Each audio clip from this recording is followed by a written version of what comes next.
这个目前全世界确诊的人数得要来到6000万人咯。即卖世界各国拢咧赶速度，希望赶紧会当互民众去做这个预防针。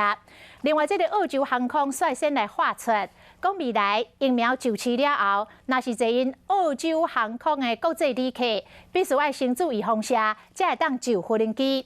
其他航空公司是毋是嘛对咧安尼做咧？引起着讨论。 若要坐飞机，就要先传护照。不过要注意哦，若是你要坐澳洲航空，可能就要准备先注射。For international travellers, that we will ask people to have a vaccination before they can get on the aircraft. 因为欧美的疫苗开发有成果，真侪国际航空公司拢为着复航做准备。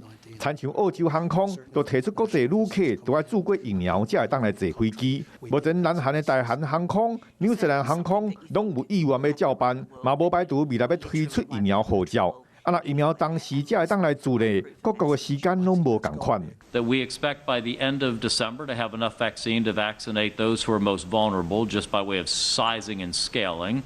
That by the end of January, we think we would have enough to vaccinate our senior citizens as well as our healthcare workers and first responders. 全世界人拢抢要做疫苗，欧盟大新注文要买8000万剂的美国国家队的莫德纳疫苗，如果另外还有传8000万剂。 欧盟会当考虑是毋是要继续买落去？